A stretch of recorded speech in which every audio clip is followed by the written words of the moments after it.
Good morning, people. This is Scott Woods, the freight broker trainer. In this little video, I want to talk about customer and carrier relationships. Now, I want to preface this by discussing the fact that equally both are just as important. You know, I see a lot of brokers that get out here and they think the shipper is the most important part of this situation, and that's just incorrect. Without your carriers, you're not doing anything. So let me tell you what I'm doing. Unlike a lot of brokers, a lot of brokers are like your big chop shops, like C.H. Robinson or TQL. If you have agents anyway, you'll be in your office, your agent is pounding away on the phone, he's cold calling people, things of that nature, hoping to develop some type of rhythm with the person on the other end, whether it's an owner-operator discussing a rate, whether it's a freight dispatcher, the owner of a trucking company, or vice versa with a shipper. All right? Now, I like to separate myself from the rest. All right? What I do is a little bit different. I like to throw that personal touch on there because in the end, I've found it's more successful in doing so. Now, I'm not a large brokerage. I've got like 15 agents, all right? I don't want to have a large brokerage. I used to have like 60 agents, and even that wasn't a large brokerage then. I'm at a point in my life I don't want to deal with the headaches. That's why I sold my trucks, all right? But I'm on a big road trip. I just left this morning. I stopped at a rest area to make this little video because I wanted to discuss what I'm doing and how you can make it happen and use these tools and tricks that I show you to make you more successful as a broker. All right? So I'm on a road trip and I'm going to visit customers and carriers along the way. I'm on my way to North Dakota. Now I'm going to go North Dakota, Montana, Wyoming, Colorado, New Mexico, Texas. All right, I'm going to be out here for about 2 weeks. And I'll visit a lot of my customers along the way. Most of them are machinery dealers. I don't move anything for the most part other than machinery anymore. Some of them are used equipment dealers. Some of those are Caterpillar dealers. Some of those are farm machinery dealers. All right. And I'll visit them along the way. I can already feel the hangover coming on because we always end up getting a steak and drinking some bourbon. All right. And things of those natures. All right. Because I reinforce those relationships, not buying them off, except I know these guys, versus when you're calling them on a phone and you're sending them emails and you're sending them your little flyer template, things like that. Well, that's all great. That's how you start, but how do you reinforce it? All right. Now, a lot of brokerages will send out things to carriers.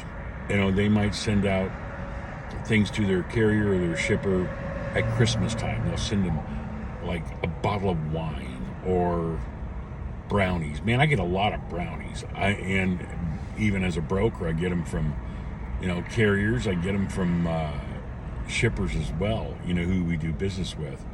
And, well, I just kind of hand those out to the people in the office. I kind of do things a little bit differently. Like I told you, we're starting in North Dakota. We're going to end up in Texas. Well, I've got a couple things in the back. All right. Said we're going to have a lot of bourbon and steaks. I'm going to see my biggest customer along the way. Now, I move a lot of equipment for this guy. And I'm taking a bottle of Pappy Van Winkle.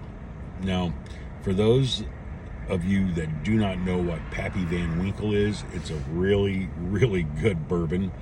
And it sells for about $3,000 a bottle if you know where to get it cheap. It can go upwards of $4,500 a bottle that I've seen. Well, I got a connection on it, so I'm going to give this to this one gentleman, and I'll end up drinking some with him too.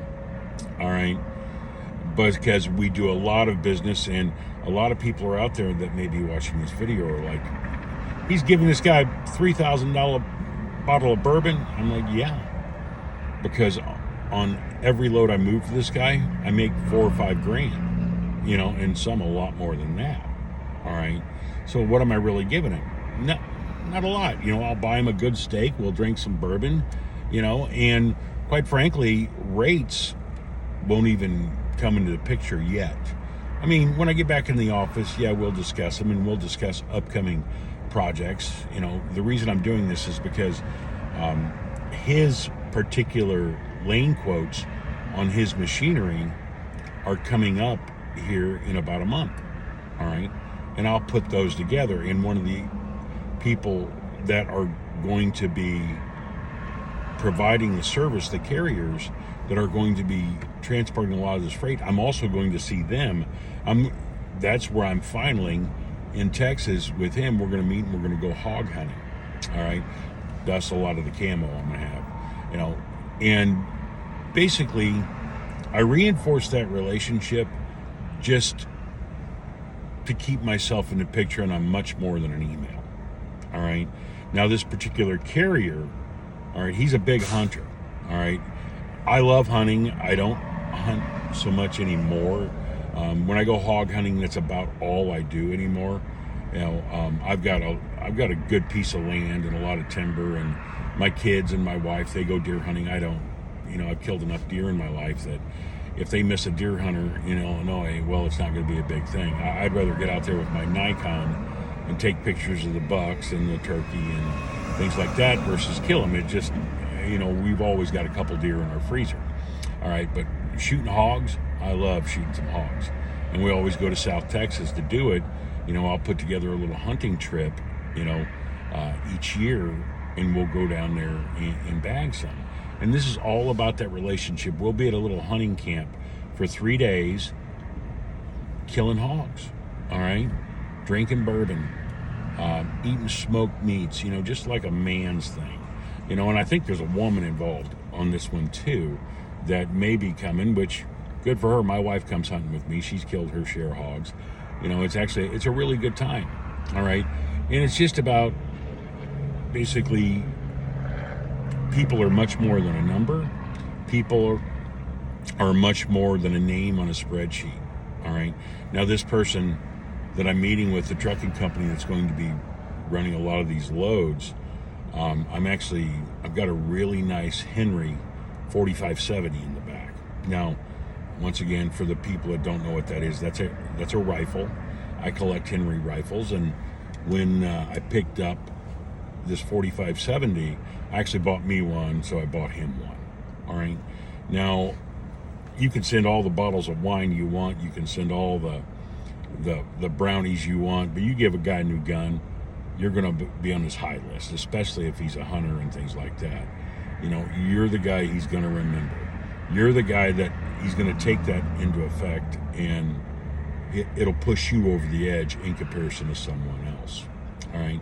I learned this because before I got into brokering, about 25 years ago, I actually had a promotions company. I did business with the WWE, NFL, Major League Baseball, and things of that nature. And I learned about, if you will, spiffs and comps and things like that. And that's what these are. These are spiffs and these are comps, similar to what you would get in a casino.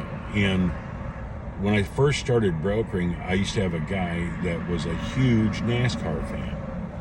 Now, I grew up in East Tennessee, and I'm like the only guy from East Tennessee that don't like NASCAR. I'm sorry, 4 left turns, I just don't do it. Especially when you're sitting in the hot sun and the bleachers and stuff like that. I'm like, no, thank you. But I did business with a customer that used to give me tickets to the Daytona 500 every year, right on the start-finish line, in like the 50th row. And that's the tickets you want, all right? And I had infield passes. I had the whole hospitality experience. And I would just pass them along to this guy, and he was so thrilled. He's a big produce guy, and he just loved it. And I had his freight for God, 5-6 years, until I stopped moving produce. I could get it back with a phone call, and I know I could. All right. But the customer and the carrier relationship is equally as important, and you should find ways to separate yourself from the rest. Well, this is another tip, trick, and tool. If you want to learn how to broker freight correctly, go to my website, www.freightbrokertrainer.com.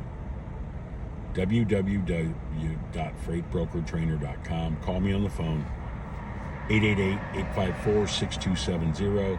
We give you lifetime support, lifetime mentoring. I'll make sure you're successful.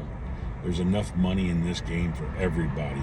We're looking at almost $3 trillion worth of freight that's going to move this year. $3 trillion. That's a lot of zeros. We'll see you. Everybody have a great day.